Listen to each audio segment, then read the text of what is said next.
Mi papá empujó a mi hija de 9 años en la mesa de Navidad. Eso satisfizo a mi verdadero abuelo. Abuelita, fuera de aquí. Mi hija se golpeó contra el suelo. Frente a toda la familia.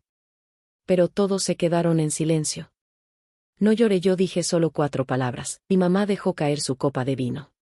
Mi papá se quedó pálido. Y si te digo la verdad, lo más fuerte no fue el empujón. Fue el silencio. Ese silencio pesado, ensayado, como si todos ya supieran exactamente qué hacer cuando mi hija cayera, no hacer nada. Me llamo Hannah, tengo 29 años, y esa noche entendí algo con una claridad fría: mi hija nunca estuvo segura en esa familia. Nunca. Solo que esa vez lo hicieron imposible de ignorar. Te pongo en contexto, porque esto no empezó en Navidad. Esto empezó muchos años antes, cuando yo todavía era una niña y aprendí que en mi casa había 2 clases de personas, las que pertenecían y las que solo estorbaban. Esa cena era en casa de mis padres. La casa grande, impecable, con el centro de mesa perfecto, el mantel sin una arruga, y esa sensación de que todo tenía que verse bonito, aunque por dentro estuviera podrido. Había como 20 adultos, tíos, primos, amigos cercanos de mi papá, y por supuesto mi hermana Olivia, la favorita de la familia, la que siempre recibía sonrisas, halagos, segundas oportunidades, y regalos. Mi hija, Lia, estaba emocionada desde la mañana. Había elegido su vestido, había peinado su cabello ella sola, y antes de salir me preguntó 2 veces si se veía bien. «Mamá, ¿crees que hoy sí me van a querer?», me dijo, en voz bajita, como si le diera vergüenza preguntar. Yo me reí nerviosa, le acomodé un mechón y le contesté lo que cualquier mamá diría. «Claro que sí, mi amor, eres un sol». Pero por dentro me dolió. Porque una niña de 9 años no debería estar preguntando eso. Una niña de 9 años debería estar pensando en postre, en juegos, en regalos, no en si la quieren. Llegamos y el olor a comida estaba por toda la casa: pavo, puré, gravy, pan recién horneado, canela, y esa música navideña suave que suena bonita pero también sirve para tapar conversaciones incómodas. Mi mamá, Margarita, me saludó con un beso rápido, de esos que no se sienten. Ni siquiera me miró bien. Miró primero a Olivia, luego a mi papá, y después, como si se acordara, nos vio a nosotras. «Ah, llegaron», dijo. Y ya. Lia, en cambio, se acercó a saludarla con una sonrisa grande, abierta, confiada. «Abuelita. Te traje esto», y le extendió una tarjeta que había hecho con brillantina y un dibujo de una familia tomada de la mano. Mi mamá tomó la tarjeta como quien recibe un volante en la calle. «Qué linda, déjala por ahí», murmuró, y la dejó en una esquina sin leerla. Yo quise decir algo. Quise poner un límite. Quise tomar a mi hija y largarme ahí mismo. Pero me dije lo de siempre. Es Navidad. Aguanta. No hagas escándalo. No le arruines la noche a tu hija. Y ese pensamiento fue mi error. La mesa estaba puesta y los lugares asignados. Platos con nombres, copas brillantes, servilletas dobladas como en restaurante caro. En el centro, una velita encendida que olía a pino. Lia se sentó donde estaba su nombre. Su lugar. Yo me senté a su lado. Y fue entonces cuando mi papá, Ricardo, caminó detrás de ella. No se detuvo con duda. No preguntó amable. No dijo: «Hijita, muévete tantito». No. Se inclinó, apoyó una mano firme en el respaldo de la silla, y con la otra empujó. No fuerte como para lanzarla por los aires, sino lo suficiente para que perdiera el equilibrio. Lo suficiente para que el cuerpo de una niña cayera contra el piso de madera. El sonido no fue un grito. No fue un golpe espectacular. Fue un golpe sordo, corto, hueco, hueso con madera, y luego una inhalación rápida, como si le hubieran sacado el aire del pecho. Las palmas de Lia resbalaron en el piso pulido. Sus rodillas se doblaron como si su cuerpo se hubiera olvidado de cómo sostenerse. Por un segundo, yo pensé que alguien se iba a mover. Mi mamá era la más cercana. Siempre presumía que tenía instinto con los niños. Mi hermana Olivia se levantaba como resorte cuando su hija derramaba jugo. Mis tías eran expertas en hacer drama por cualquier cosa. Pero en esa escena, nadie se levantó. Nadie corrió. Nadie dijo: «Oye». La casa se congeló como si estuvieran esperando una señal. La servilleta de alguien se deslizó del regazo y cayó al piso cerca del zapato de mi hija. Ese fue el sonido más fuerte después del golpe. Lía me miró desde el suelo. Y lo que vi en su cara, me rompió. No había llanto todavía. Eso vino después. En ese instante solo había confusión. Los ojos muy abiertos, buscando respuestas como si estuviera tratando de resolver un problema que nadie le enseñó a nombrar. Abrió la boca, la cerró, tragó saliva. Se acomodó las manos en el regazo como pidiendo perdón por existir. Ahí, en esa imagen, entendí algo horrible. Mi hija ya estaba acostumbrada a hacerse pequeña. Mi silla se fue hacia atrás con un raspón largo, feo, contra el piso. Ese ruido sí les molestó. Vi a mi papá estremecerse, no por lo que había hecho, sino por el sonido, por la interrupción, por la falta de etiqueta. Eso me dijo todo. Caminé en 3 pasos, me arrodillé frente a Lía y le vi la rodilla, empezaba a ponerse roja bajo la tela delgada de sus medias.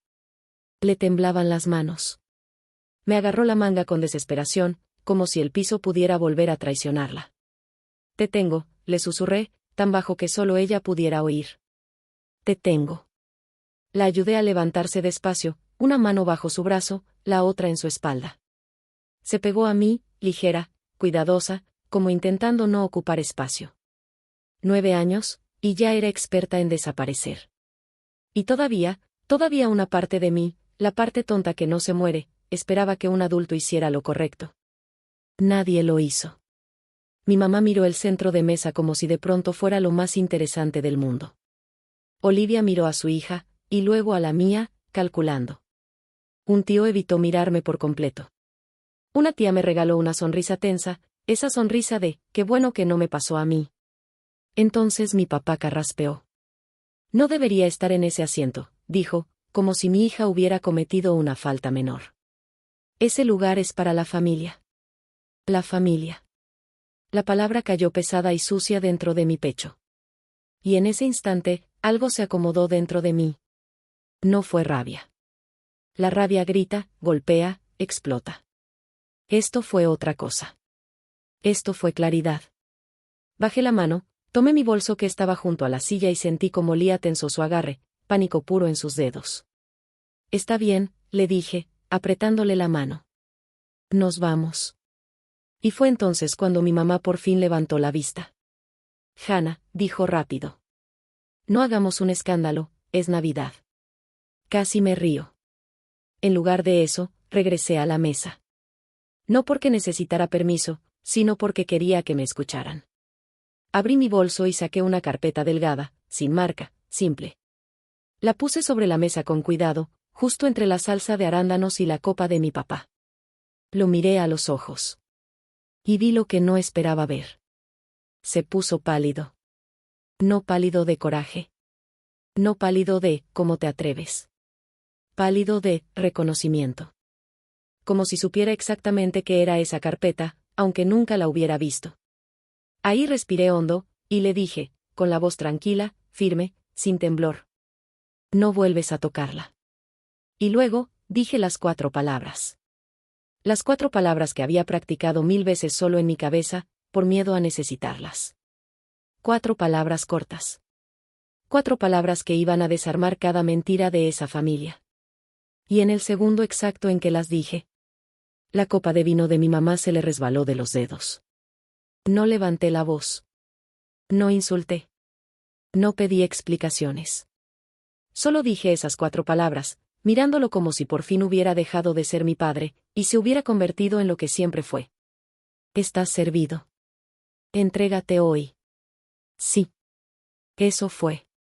Porque esa carpeta no era una amenaza vacía. Era un documento legal. Una notificación lista. Una verdad que ya no podía esconderse detrás de la familia. Por un instante, nadie reaccionó. Después, todo pasó rápido. Mi mamá intentó agarrar la copa que ya se tambaleaba, pero el vino rojo se derramó sobre el mantel blanco como una herida abierta. La mancha se expandió, lenta, inevitable. Olivia se quedó tiesa. Y mi papá agarró la carpeta como si fuera suya, como si tuviera derecho a tocarla, como si el papel le perteneciera. La abrió con manos que no sabía que podían temblar. Yo no esperé a ver qué leía. Porque yo ya sabía lo que venía. Me giré, levanté a Lía en brazos y caminé hacia la puerta. Sentí su carita enterrarse en mi hombro, su respiración irregular y caliente en mi cuello. No estaba llorando aún, y eso me daba más miedo que el llanto. Detrás de mí el silencio se rompió, pero no con disculpas, ni con ¿está bien? Se rompió con voces ansiosas, preguntas tarde, pánico egoísta. ¿Qué hiciste? Hannah, no. Ricardo, di algo. Esto no es necesario. Estás exagerando. Abrí la puerta y el aire helado de la noche me golpeó la cara. No miré atrás. Porque lo que pasara en esa casa ya no tenía que ver con nosotras. En el carro, Lía seguía sin llorar. Se sentó con las manos dobladas en el regazo, mirando por el parabrisas como si estuviera viendo algo que yo no podía ver. Las luces de la calle le cruzaban la cara en franjas de sombra y amarillo. La rodilla ya estaba inflamada. ¿Te duele? Le pregunté suave. Encogió los hombros apenas. Estoy bien. Y esa frase me destrozó. Porque no era, estoy bien, de verdad. Era, no importa, disfrazado. Llegamos a casa. Le puse hielo en la rodilla, le preparé chocolate caliente con demasiados malvaviscos, y le puse su película favorita. Se recargó en mí, metiendo su cabeza debajo de mi barbilla, como si temiera que el mundo le empujara otra vez y se sentaba derecha. Esa noche, cuando por fin se durmió, me senté sola en la cocina. Y entonces, llegaron los recuerdos. Porque lo que pasó en la cena no era nuevo. Solo fue más fuerte. Más claro. Más público. Crecí en una casa donde mi hermana Olivia era luz, y yo era estática. A Olivia la aplaudían por respirar. A mí me corregían por existir. Es muy sensible, decía mi papá de mí, sonriendo como si fuera un chiste. No le hagan caso. Cuando Olivia hablaba, todos escuchaban. Cuando yo hablaba, mi mamá me miraba con esa señal silenciosa de siempre. No empieces. No arruines. No molestes. Eran detalles pequeños, de esos que no puedes reclamar sin que te llamen dramática. Olivia recibía la porción más grande. Olivia elegía primero. Olivia se sentaba junto a mi papá. Yo era la que se acomodaba. Y mi papá tenía su truco favorito, crueldad disfrazada de humor. Si lo decía riéndose, entonces no contaba. Y si los demás reían, entonces se volvía verdad. La sospecha llegó cuando yo era adolescente. Un día de Acción de Gracias escuché a mi tía por el pasillo, con la voz lo suficientemente baja como para fingir que no era intencional, pero lo suficientemente alta como para que yo la oyera. No se parece mucho a él. Mi papá se rió. Bueno, en esta vida todos tenemos misterios. Y todos rieron. Mi mamá no me defendió. Nunca. Ella se limitaba a cambiar el tema, servir más vino, sonreír con ese brillo de «aquí no pasa nada». El único que alguna vez me trató como si yo perteneciera era mi abuelo, el padre de mi papá. No era cariñoso. No era de abrazos ni de «te quiero». Pero a veces me palmaba el hombro y decía: «Eres lista. No dejes que te vuelvan tonta». Cuando él murió, algo cambió en la casa. No fue duelo. Fue control. Mi papá tomó los papeles, las cuentas, las decisiones. Y años después, cuando yo necesité ayuda tras un robo en mi departamento, cuando pedí solo un poco para mudarme a un lugar más seguro, mi mamá ni siquiera me miró. No hay nada, dijo. No quedó nada. Y yo, me obligué a creerle. Porque la alternativa era admitir que podían mentirme sin parpadear. Esa noche, en mi cocina, miré mi bolso donde la carpeta ya no estaba, porque la carpeta se quedó sobre esa mesa para que la leyeran. Y pensé, ahora sí van a entender. Pero también pensé algo más oscuro, más realista. Van a querer destruirme por esto. Y aún así, no me arrepentí. Porque mi hija cayó al piso frente a 20 adultos, y ninguno se movió. Y yo ya no iba a enseñarles a las dos, a ella y a mí, que debíamos quedarnos donde no nos quieren. Suscríbete si te gusta el video. De verdad ayuda muchísimo a que siga trayendo historias así, contadas sin filtros. Esa misma madrugada, mi teléfono empezó a vibrar. Primero fue Olivia, llamada tras llamada. Luego mi mamá, mensajes cortos, urgentes. Y al final, el mensaje de mi papá. Frío. Medido. No vas a quitarnos nada. Me quedé viendo la pantalla, y por primera vez no sentí miedo. Porque él pensaba que esto era sobre dinero. Y sí, había dinero. Pero lo que yo le acababa de quitar era algo peor para él. El control. A la mañana siguiente, mientras Lía desayunaba cereal como si nada, como si su cuerpo no estuviera todavía adolorido, sonó el timbre. Me asomé por la mirilla. Un hombre con chaqueta formal, una carpeta en la mano, postura de quien está acostumbrado a que lo odien. Abrí apenas. Hannah. Dijo, confirmando mi nombre. Traigo notificación. La palabra notificación sonó como un portazo. Firmé. Cerré. Y ahí entendí la magnitud real de lo que yo había puesto en marcha. Ya no era una pelea familiar.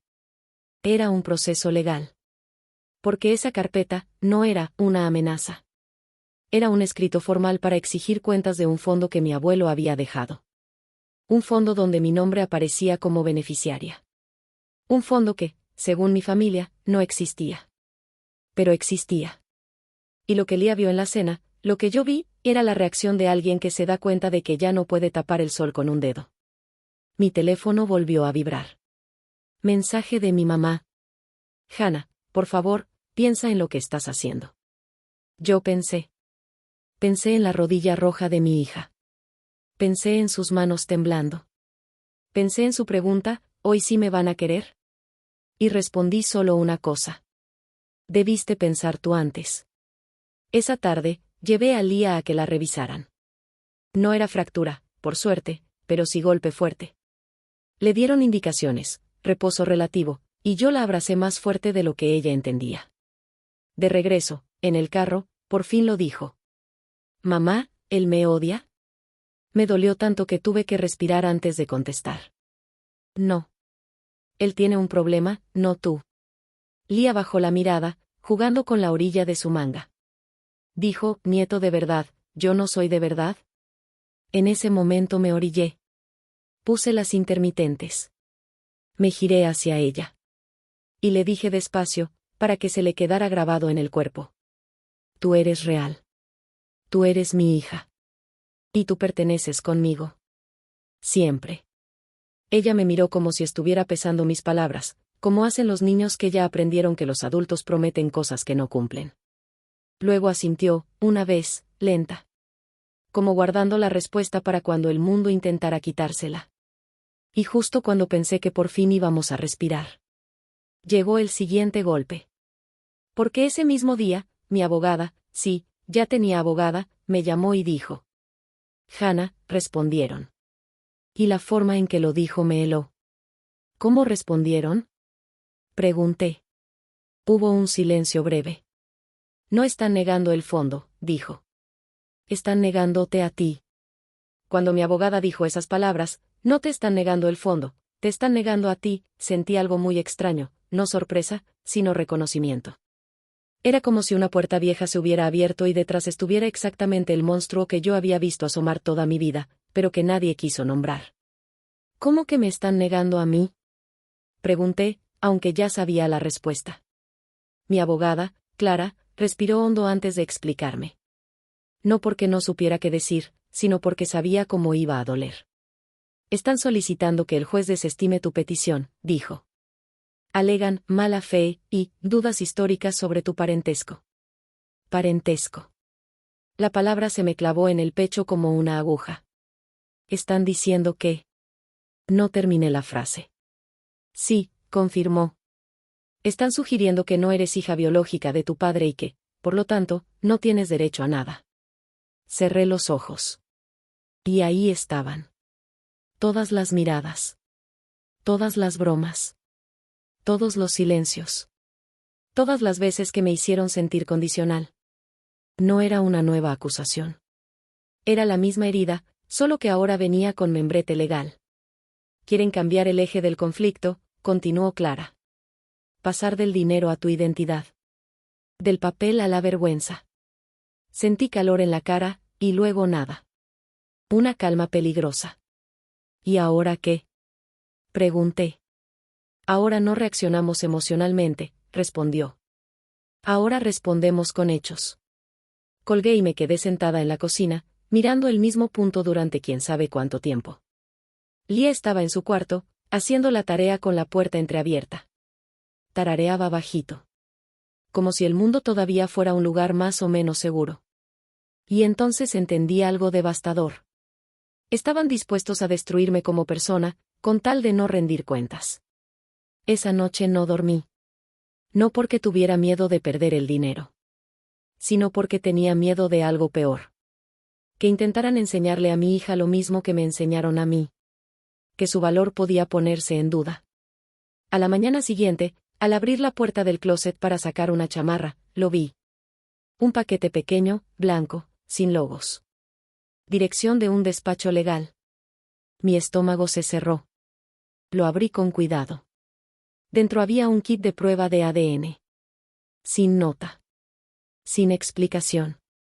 Sin una sola palabra. El mensaje era claro. Demuéstralo. Justifícate. Gánate tu lugar. Me senté en el piso del pasillo con la caja en las manos. No lloré. Lo que sentí fue algo más frío. Rabia limpia. Porque si ellos hubieran querido respuestas, las habrían buscado años atrás. Si hubieran querido verdad, no habrían usado la duda como castigo. No querían saber. Querían herir. Guardé la caja en el estante más alto del closet y cerré la puerta. No la iba a abrir. No todavía. Esa tarde, Clara me llamó otra vez. Van a insistir con esto, me dijo. Pero legalmente no les sirve. Tu nombre está en el documento. Eso pesa más que cualquier rumor. Entonces, ¿por qué hacerlo? Pregunté. Porque esperan que te quiebres, respondió. Que te avergüences. Que te retires. Colgué, y miré a mi hija. Estaba dibujando en la mesa. Una casa. Dos figuras tomadas de la mano. Mamá, dijo sin levantar la vista. ¿Ya no vamos a ir con el abuelo? La pregunta no tenía rencor. Solo certeza. No, respondí. No vamos a volver.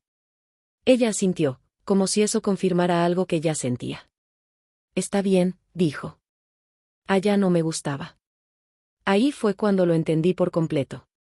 No estaba peleando por dinero. Estaba cerrando una puerta.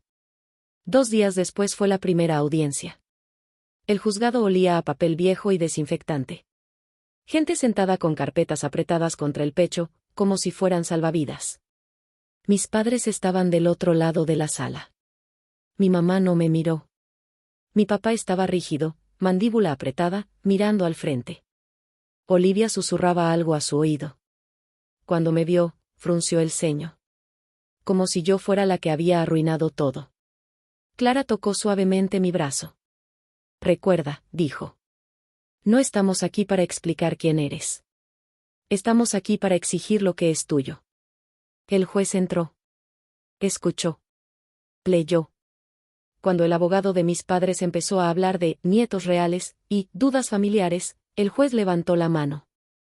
¿El nombre de la solicitante aparece en el documento? Preguntó. Hubo un silencio incómodo. Sí, admitió el abogado. Entonces tiene derechos, dijo el juez. No estamos discutiendo biología hoy. Estamos preservando activos. Ordenó congelar el fondo. Exigir cuentas completas. Revisión de movimientos. El golpe fue silencioso, pero devastador. Vi a mi papá tensarse. A Olivia quedarse pálida. A mi mamá mirar el piso como si quisiera desaparecer. Y en ese momento supe algo con absoluta certeza. Habían perdido el control de la narrativa. Al salir, mi papá por fin habló. No creas que ganaste, dijo sin mirarme. Yo lo miré por primera vez sin miedo. No estoy jugando, respondí. Y esto ya empezó. Esa noche, mientras Lia dormía, abrí el closet. Miré la caja del ADN. No porque se los debiera. Sino porque yo estaba cansada de cargar la duda que ellos sembraron. Pero todavía no. Aún no. Primero, necesitaba ver qué más habían escondido. Los documentos no llegaron de golpe. Llegaron como llegan las verdades que duelen, despacio, en sobres gruesos, en correos cifrados, en archivos que parecían aburridos hasta que aprendías a leerlos. Clara me llamó una mañana temprano.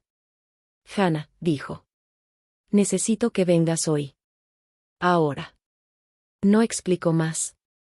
No hizo drama. Y eso fue lo que me asustó. Dejé a Lia en la escuela, sonriendo como si no tuviera el pecho apretado, y manejé directo al despacho. El cielo estaba gris, bajo, como si también estuviera esperando algo. Cuando entré, Clara ya tenía todo preparado. Carpetas abiertas, hojas marcadas con post-its, su computadora encendida. Siéntate, me dijo. Quiero que veas esto tú misma. Me deslizó una hoja. Estados de cuenta. Fechas. Columnas con títulos fríos, distribución, autorización, destino. Esto es parte del fondo, explicó. No todo. Solo lo suficiente. Mis ojos se movían rápido, sin entender todavía qué estaba buscando, hasta que Clara señaló una columna específica. Mira ahí, dijo. Donde dice, autorizado por. Leí el primer nombre. Luego el segundo. Luego el tercero. Y sentí como algo se rompía sin hacer ruido. La letra era inconfundible. Curvada. Ordenada. Con esa manera tan específica de cerrarlas, empecé a decir. Sí, confirmó Clara. Es la firma de tu mamá. No una vez. No dos. Decenas de veces. Me quedé mirando la hoja como si fuera a cambiar si parpadeaba. Ella firmó, dije en voz baja. Ella sabía. Clara no respondió de inmediato. Me dejó tener el momento completo, sin suavizarlo. No solo sabía, dijo finalmente. Participó. Sentí una presión rara en el pecho, como si el aire se hubiera vuelto espeso. Durante años me había contado una historia distinta. Que mi mamá era débil. Que estaba atrapada. Que no podía oponerse a mi papá. Era más fácil pensar eso, que aceptar la alternativa. ¿Cuánto? Pregunté. Clara pasó otra hoja. El fondo original era de 480.000, dijo. Según el testamento, dividido en partes iguales entre tú y Olivia. Hice el cálculo de inmediato. 240.000, para mí. Exacto, dijo. Eso era lo que te correspondía. Señaló la última línea. Saldo actual, 38.000. Me quedé en silencio. No porque no entendiera. Sino porque mi mente se negaba a aceptarlo. ¿A dónde fue todo? Susurré. Clara no respondió con palabras. Respondió con hechos. Pagos de una camioneta el mismo mes en que yo pedí ayuda para mudarme. Una remodelación, familiar, alineada con el cumpleaños de Olivia. Pagos de colegiatura que jamás llevaron mi nombre. Todo estaba ahí. Ordenado. Limpio. Legalmente devastador. Me dijeron que no había nada, dije. Me miraron a la cara y me dijeron que no había nada. Te dijeron lo que necesitaban que creyeras, respondió Clara. Y usaron el dinero como si fuera suyo. Me recliné en la silla. No lloré. Lo que sentí fue algo más seco. Más definitivo. Confirmación. ¿Qué sigue? Pregunté. Ahora, dijo Clara. Mostramos el patrón. No cada transacción, sino la historia que cuentan juntas. Asentí. Porque ya no había marcha atrás. Esa noche, en casa, Lia estaba sentada en la mesa dibujando. Mira, mamá, dijo. Hice un mapa. Era un dibujo de nuestro departamento, la escuela, el parque. Para no perdernos, explicó. La abracé más fuerte de lo necesario. No nos vamos a perder, le dije. Te lo prometo. Antes de dormir, me preguntó algo que no esperaba. ¿Tengo que pedir perdón? ¿Por qué? Pregunté. Porque el abuelo se enojó. Me arrodillé frente a ella y la miré a los ojos. Escúchame bien, le dije. Tú nunca pides perdón por alguien que te lastima. Asintió, despacio. Como si estuviera guardando esa regla para toda la vida. La siguiente audiencia fue distinta. No hubo gritos. No hubo drama. Solo números. Firmas. Fechas que coincidían demasiado bien. El juez hojeó los documentos con atención silenciosa. Esto no es confusión, dijo finalmente. Esto es administración indebida. Vi a mi papá tensarse. A Olivia mirar al piso. A mi mamá, quedarse completamente quieta. El juez ordenó restitución. Cálculo de intereses. Revisión completa. No fue el final. Pero fue el principio del derrumbe. Al salir, mi teléfono vibró. Mensaje de mi mamá. No sabía cómo detenerlo. Miré la pantalla. Pensé en cada firma. Y respondí solo una cosa. Tú firmaste. Luego bloqueé su número. Esa noche, por primera vez desde Navidad, dormí sin sobresaltos. No porque todo estuviera resuelto, sino porque ya no estaba sola cargando la verdad. Los ataques no llegaron con gritos ni amenazas directas. Llegaron como llegan las cosas sucias, en voz baja, disfrazadas de preocupación. Me enteré por terceros. Una compañera del trabajo me tomó del brazo al salir de una reunión. Oye, solo quería saber si estás bien, dijo con cuidado. Escuché que estás pasando por algo familiar. Algo familiar. La frase que la gente usa cuando no quiere decir. Te están hablando mal. Esa misma noche, mi teléfono empezó a vibrar. Mensajes de parientes con los que no hablaba desde hacía años. ¿Todo bien? Ojalá se arregle pronto. Las familias no deberían pelear por dinero. Nadie preguntó por la rodilla de Lía. Nadie preguntó cómo estaba mi hija después de Navidad. Olivia fue la primera en hacerlo público. Una publicación corta, perfectamente redactada, sin nombres, sin detalles. Es triste ver cómo algunas personas están dispuestas a destruir a su propia familia por dinero. Ojalá encuentren paz. Corazones. Manos rezando. Qué pena. Las familias deben permanecer unidas. Leí los comentarios una vez, y cerré la aplicación. Porque entendí el juego. No podían ganar en el juzgado, así que querían ganar en la narrativa. Querían que yo fuera la ambiciosa. La exagerada. La hija resentida. La madre problemática. Lía estaba sentada en la mesa, haciendo la tarea. Mamá, dijo sin levantar la vista. ¿Por qué la tía Olivia ya no nos habla? Respiré hondo. Porque a veces, le dije, cuando dices la verdad, a la gente no le gusta escucharte. Ella pensó unos segundos. Entonces no le gusta la verdad, concluyó. Sonreí, aunque me dolía. Clara me llamó al día siguiente. Ya empezaron, me dijo. El abogado de tu papá pidió una sanción por acoso legal. ¿Acoso? Repetí. Dicen que estás actuando por resentimiento personal, no por derechos legales, explicó. Quieren deslegitimarte. Me apoyé en la pared. ¿Funciona? Pregunté. No con los documentos que tenemos, respondió. Pero va a ser incómodo. Y tenía razón. Los rumores crecieron. Una tía le dijo a otra que yo siempre había sido conflictiva. Un primo comentó que yo nunca encajé. Alguien recordó, convenientemente, que siempre fui sensible. La misma historia, contada otra vez. Pero ahora yo la veía clara. Esa noche encontré un paquete en el buzón. Otra vez sin remitente personal. Adentro, otra prueba de ADN. Esta vez con una nota impresa. Esto podría terminar todo más rápido. Me quedé mirando el papel largo rato. No lo rompí. No lo tiré. Lo dejé sobre la mesa, como se deja una mentira expuesta. Lía lo vio. ¿Qué es eso? Preguntó. Una forma de que algunos adultos intenten no hacerse responsables, respondí. Ella frunció el ceño. ¿Y funciona? A veces, dije. Pero no con nosotros. Al día siguiente, Clara me citó de nuevo. Van a insistir con el ADN en la próxima audiencia, me explicó. No como prueba directa, sino como distracción. ¿Y el juez? Pregunté. El juez quiere números, respondió. Y firmas. No chismes. Asentí.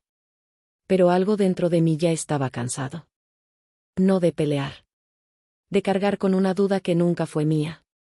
Esa noche, después de que Lía se durmió, abrí el closet. Tomé la caja del ADN.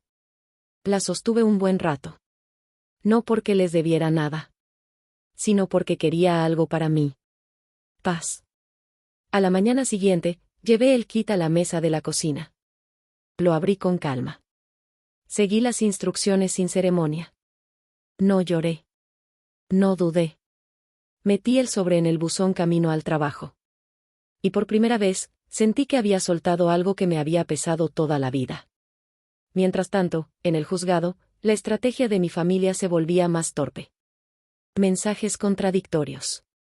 Explicaciones que no cuadraban. Justificaciones emocionales para decisiones financieras. El juez no comentó nada todavía. Pero Clara me dijo algo que no se me olvidó. Cuando empiezan a atacar tu carácter, es porque ya no pueden defender sus actos. Esa semana, Lía llegó de la escuela más callada de lo normal. ¿Pasó algo? Le pregunté.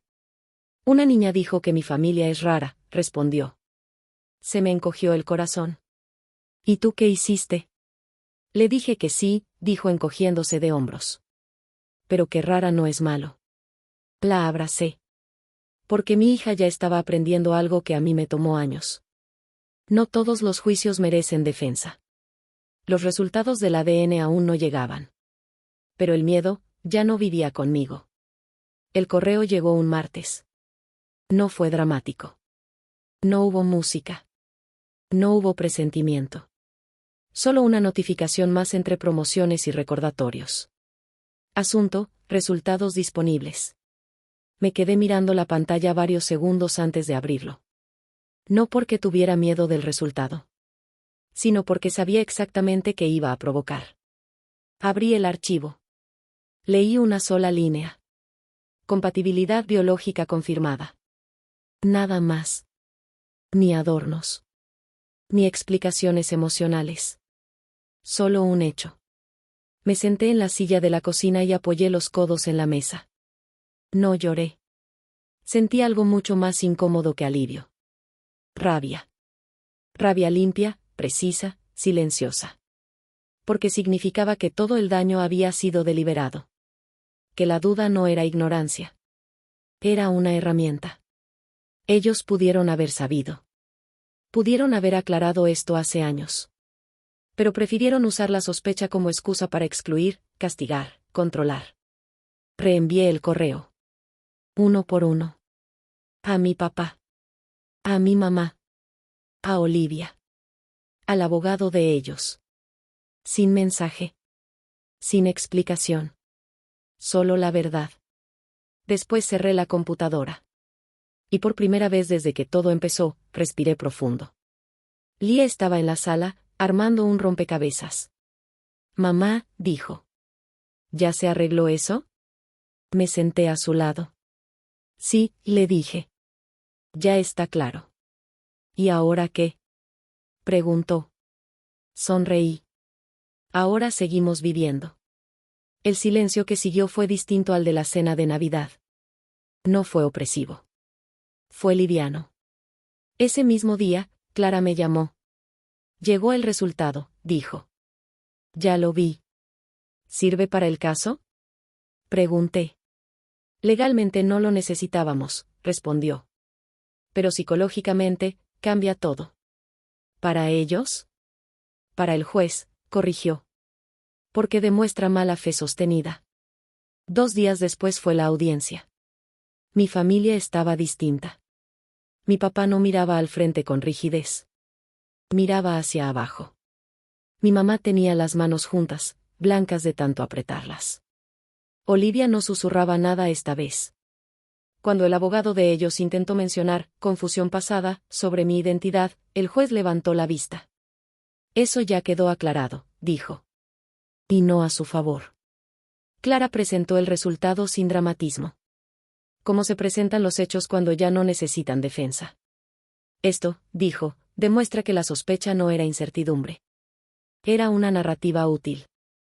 El juez no respondió de inmediato. Leyó. Releyó. Luego cerró el expediente con un golpe seco. Basta de distracciones, dijo. Este tribunal no está interesado en conflictos familiares inventados para justificar administración indebida.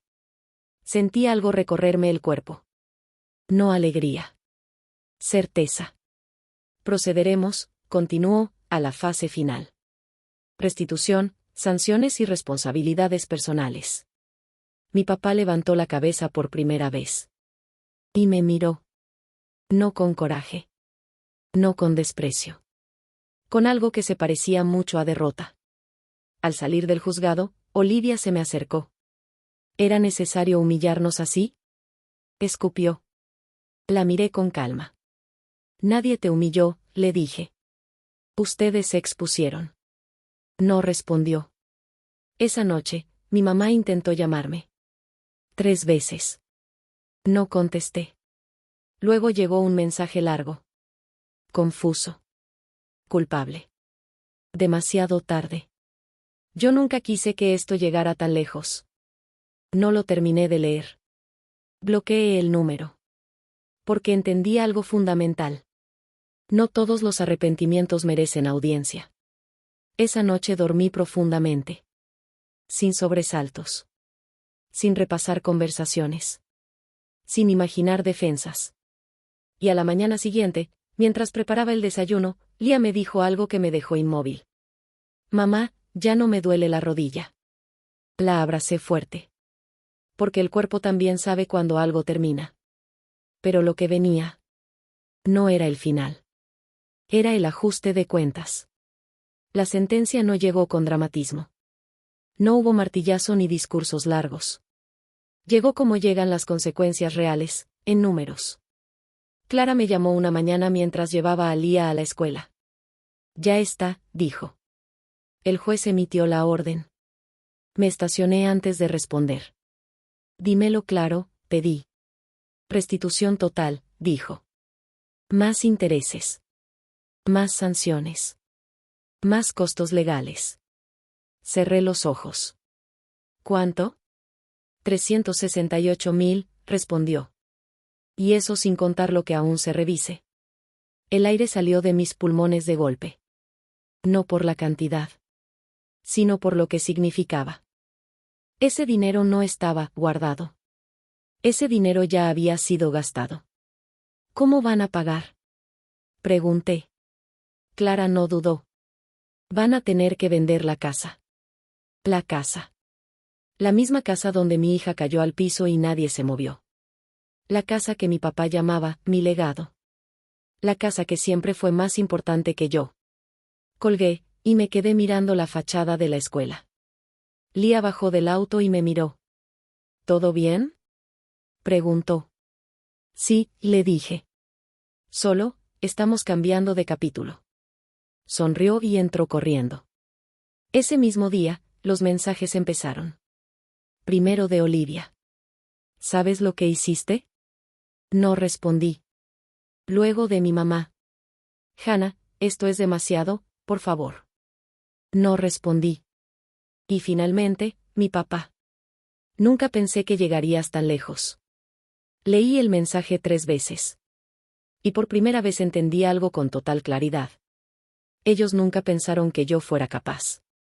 No capaz de demandar. No capaz de resistir. No capaz de ganar. Me habían visto toda la vida como algo que se acomoda. Y ahora, el mundo no se estaba acomodando para ellos. La noticia se corrió rápido. Parientes que antes me juzgaban ahora llamaban, para saber cómo estaba. Gente que había compartido publicaciones de Olivia ahora guardaba silencio. El dinero tiene una manera curiosa de redefinir la moral. Una tarde, saliendo del trabajo, vi la casa de mis padres por última vez. Había un letrero. Se vende. Me quedé en el auto, observándolo. No sentí alegría. Sentí cierre. Porque ese lugar nunca fue un hogar para mí. Solo un escenario donde aprendí a no estorbar. Esa noche, Lía estaba sentada en el suelo armando su rompecabezas favorito. Mamá, dijo. ¿La Navidad siempre es así de fea? Me senté junto a ella. No, le respondí. La próxima será diferente. ¿Promesa? Promesa. Días después, el dinero llegó a mi cuenta. Todo. Restitución. Intereses. Costos. Me quedé mirando el número largo rato. No porque me sintiera rica, sino porque era la prueba final de que no estaba loca. De que no exageré. De que no inventé nada. Pagamos lo necesario. Aseguré el futuro de Lía. Abrí una cuenta para ella. El resto, lo dejé quieto. Como si necesitara tiempo para entender qué significaba. Mientras tanto, mi familia se desmoronaba. No de forma ruidosa. De la forma más cruel, en silencio. Olivia dejó de publicar. Mis padres se mudaron a un lugar más pequeño. Las llamadas se volvieron escasas. El poder se había ido. Y con él, el interés. Una noche, mientras apagaba las luces, Lía me dijo. Mamá, ahora sí somos una familia, ¿verdad? Me agaché frente a ella. Siempre lo fuimos, le dije. Solo que ahora nadie puede quitarnos eso. Me abrazó. Y por primera vez desde Navidad. Sentí paz. Pensé que, después del dinero, vendría el silencio definitivo. Me equivoqué. El silencio solo duró lo suficiente para que se reorganizaran. Fue un martes por la tarde cuando sonó el timbre del departamento. No esperaba a nadie. Me asomé por la mirilla, y el pecho se me cerró. Era mi mamá. Se veía distinta. Más pequeña. Más cansada. Sin el abrigo caro ni el peinado perfecto. Tenía las manos entrelazadas, como alguien que está a punto de pedir algo, no de ofrecer. Lía estaba en su cuarto haciendo la tarea. Abrí la puerta solo lo necesario. Hannah, dijo. ¿Puedo pasar? No respondí de inmediato. La miré como no la había mirado nunca, sin miedo, sin necesidad, sin esperanza. No, dije finalmente. La palabra cayó firme. No cruel. No vengativa. Clara. Por favor, insistió. Solo quiero hablar. Ya hablaste durante años, respondí. Y elegiste el silencio. Sus ojos se llenaron de lágrimas. Tu papá está muy mal, dijo. No duerme. No come. Perdió todo. No sentí nada. Y eso fue lo que más me sorprendió. No perdió todo, le corregí. Perdió lo que nunca fue suyo. Trató de acercarse. Retrocedí un paso. Hannah, susurró. Somos familia. Respiré hondo. La familia no empuja a una niña al piso, dije. Y luego mira hacia otro lado. No tuvo respuesta. Se quedó ahí, con la boca entreabierta, como si hubiera esperado otra versión de mí. Queremos ver a Lía, dijo entonces. Solo un rato. Ahí sentí el filo. No, repetí. Ella no es un premio de consuelo. Mis palabras fueron más duras de lo que planeé, pero necesarias. Ha preguntado por ustedes, mintió. La miré directo a los ojos. No mientas, le dije. No hoy. El silencio se alargó. Finalmente bajó la mirada. Nunca quise hacerte daño, murmuró. Lo hiciste igual, respondí. Y ahora mi trabajo es que no vuelva a pasar. Cerré la puerta. Me apoyé en ella un segundo, respirando. No lloré. No temblé. Solo, confirmé la decisión. Esa noche, Lía salió de su cuarto. ¿Quién era? Preguntó. Alguien que no supo cuidarnos, respondí. Asintió como si ya lo supiera. Días después, fue Olivia. No tocó el timbre. Mandó un mensaje. Podemos hablar como adultas. Esto ya se fue demasiado lejos. Me reí. No por burla. Por claridad. Le respondí solo una cosa. Demasiado lejos fue empujar a una niña y robarle el futuro a su madre. No volvió a escribir. Pero los intentos no terminaron ahí.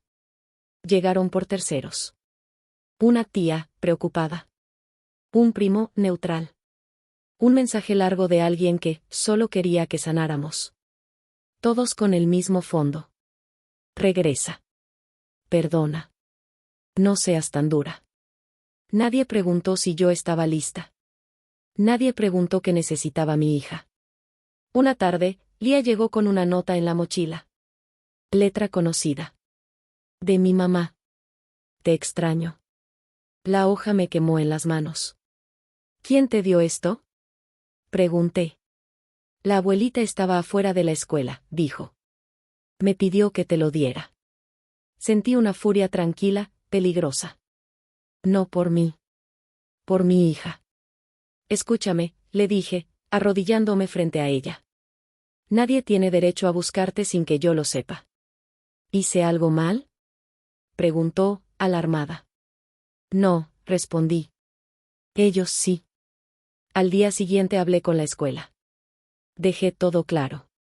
No más notas. No más acercamientos.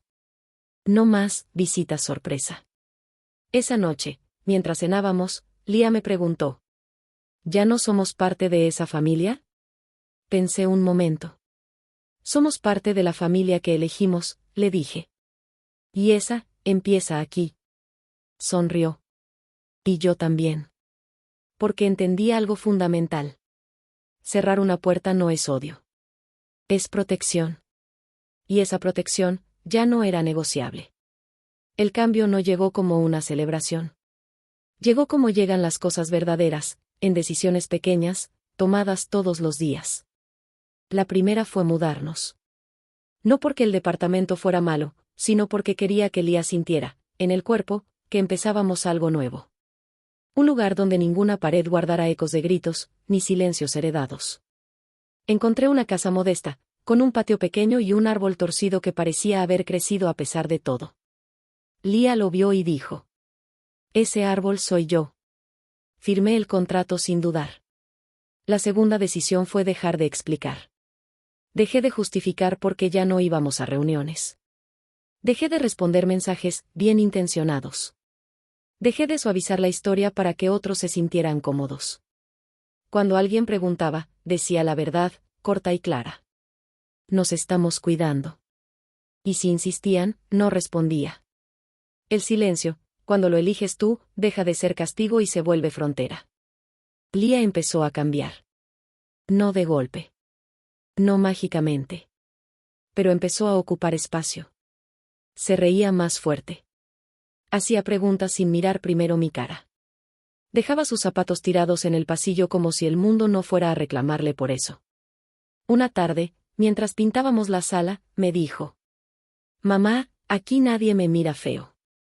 Sentí un nudo en la garganta. Así debe ser, le respondí. Abrí una cuenta de ahorro a su nombre. Otra para emergencias. Otra solo porque sí. No porque el dinero cure todo. Sino porque la seguridad también se construye. Yo también cambié.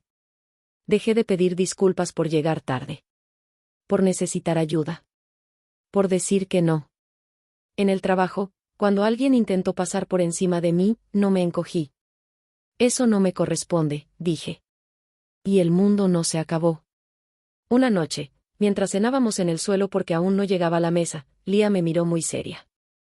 Mamá, ¿tú también eras chiquita cuando te lastimaban? La pregunta me tomó desprevenida. Sí, respondí con honestidad. Pero no tenía a alguien que me cuidara como yo te cuido a ti. Pensó un momento. Entonces ya se acabó, dijo. Porque ahora sí tienes a alguien. Me quedé en silencio. Porque tenía razón. El pasado empezó a perder fuerza no porque lo olvidáramos, sino porque ya no dictaba nuestras decisiones. Las fechas importantes cambiaron. La Navidad siguiente fue distinta. Nada de mesas enormes. Nada de lugares asignados. Hicimos pancakes para cenar. Vimos una película que ya conocíamos. El árbol estaba chueco. Y fue perfecta. Lía se durmió en el sillón con la boca abierta y el control en la mano. Yo la tapé con una cobija, y sentí algo nuevo. No alivio. Pertenencia. Esa noche entendí algo que nunca me enseñaron. No todas las familias se heredan. Algunas se construyen. Y nosotros ya habíamos puesto los cimientos. Creí que ya estaba todo dicho. Que el dinero, las decisiones, la distancia, habían cerrado el capítulo. Pero el pasado, cuando pierde poder, siempre intenta una última vez. La llamada llegó una noche tranquila. Lía ya estaba dormida. La casa en silencio. Yo doblaba ropa en el sillón, sin prisa. Número desconocido. No contesté. Volvió a sonar. Contesté por instinto. «¿Hannah?», dijo una voz cansada. «Soy tu papá». El mundo no se detuvo. Eso fue lo más raro. «No deberías llamar», respondí. «Solo escúchame», pidió. «Es importante». Cerré los ojos un segundo. «Habla». Respiró hondo. «Tu mamá está enferma».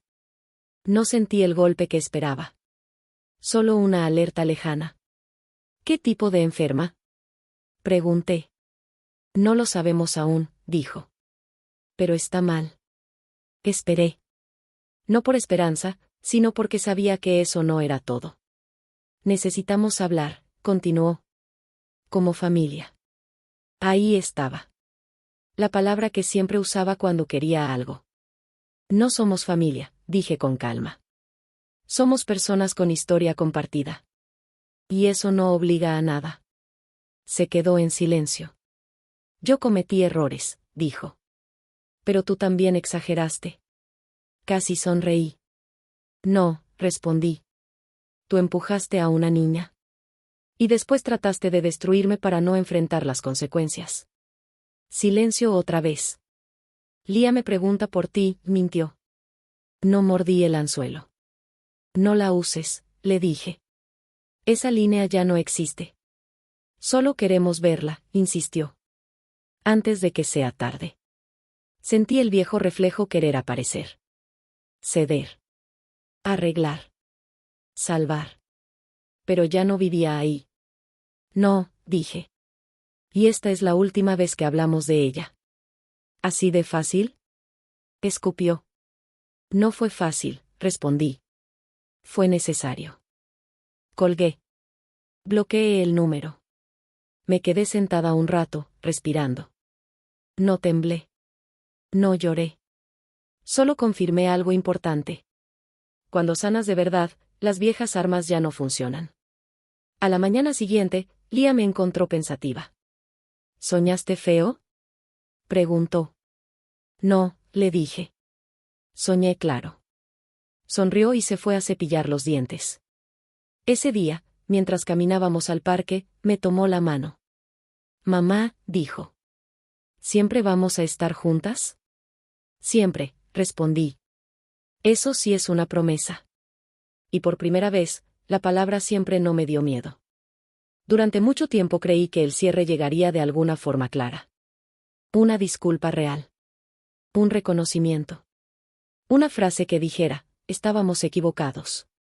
No llegó. Y con el tiempo entendí algo más honesto. No tenía que llegar. El cierre no vino de mi mamá. No vino de mi papá. No vino de Olivia. Vino de escenas pequeñas, casi invisibles. Como una tarde en el parque, cuando Lía se subió sola al columpio más alto y gritó: «Mírame». Y yo la miré, sin miedo a que alguien nos juzgara. Vino cuando dejé de ensayar respuestas en mi cabeza. Cuando ya no me preparaba para llamadas que no iba a contestar. Vino el día que encontré, en una caja vieja, una foto mía de niña. Estaba parada al borde de una reunión familiar, sonriendo con cuidado, las manos juntas como pidiendo permiso. La miré largo rato. Y por primera vez no sentí vergüenza. Sentí ternura. «Lo hiciste lo mejor que pudiste», le dije en voz baja a esa niña. «Ya no tienes que sostener nada». Esa noche, Lía me hizo una pregunta inesperada mientras cenábamos. «Mamá, ¿qué pasa cuando alguien te hace daño y nunca pide perdón?». Pensé un momento. Pasa que tú decides si sigues viviendo atada a eso, o si sigues adelante sin ellos. ¿Y si se sienten mal? Preguntó. Eso es de ellos, respondí. No tuyo.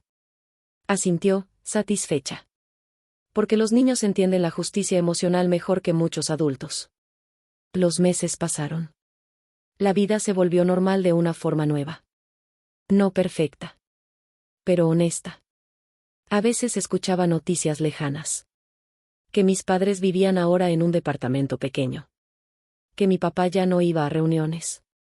Que mi mamá parecía cansada. No sentí alegría. Tampoco culpa.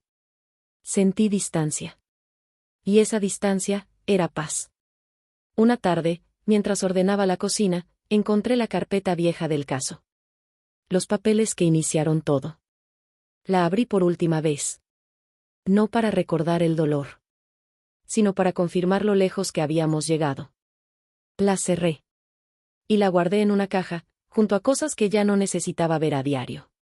No porque negara lo que pasó, sino porque ya no mandaba. Esa noche, Lía se acercó antes de dormir. Mamá, dijo. Gracias por no dejarme sola ese día. La abracé. Nunca, le susurré. Eso nunca iba a pasar. En ese abrazo entendí el verdadero cierre. No necesitaba que ellos cambiaran. Necesitaba haber cambiado yo. Y eso, ya había ocurrido. Si alguien me hubiera dicho, antes de esa Navidad, que todo terminaría así, no lo habría creído. No porque dudara de la verdad, sino porque durante años me enseñaron que aguantar era lo mismo que amar. Que quedarse callada era ser buena hija. Que proteger la apariencia valía más que protegerse. Esa noche, cuando mi hija cayó al suelo y nadie se movió, entendí algo que cambió mi vida. El amor que exige silencio no es amor. No salvé a mi familia. No los hice recapacitar. No los obligué a pedirme perdón. Hice algo más importante. Protegí a mi hija. Y al hacerlo, me protegí a mí. Hoy, nuestra vida no es espectacular. No hay lujos exagerados ni celebraciones ruidosas. Hay paz. Hay risas sin mirar alrededor. Hay decisiones tomadas sin miedo a castigos emocionales. Hay un hogar donde nadie tiene que pedir permiso para existir. Lía ya no pregunta si es real. Ya no se hace pequeña. Ya no se disculpa por ocupar espacio. Yo tampoco. A veces pienso en mis padres. No con rencor. No con nostalgia. Con claridad. Entendí que algunas personas no pierden porque alguien las enfrenta. Pierden porque ya no pueden seguir dañando en silencio. Ellos perdieron el dinero. Perdieron la casa. Perdieron el control. Nosotros ganamos algo más difícil de construir. Un futuro. Si estás escuchando esta historia y algo dentro de ti se movió. Si reconociste ese silencio incómodo, esa culpa heredada, esa sensación de no pertenecer. Quiero decirte algo. No estás exagerando. No estás loca. No estás sola. Poner límites no te hace cruel. Te hace responsable. Y proteger a alguien, o a ti misma, nunca es un error. Gracias por quedarte hasta el final. Suscríbete si te gustó el contenido. Tu apoyo ayuda a que más historias como esta sigan encontrando a quien las necesita. Y si quieres seguir explorando relatos donde las decisiones difíciles cambian destinos, te invito a ver mi lista de reproducción de historias completas y otros videos del canal. A veces, escuchar la historia correcta, en el momento correcto, también puede cambiarlo todo.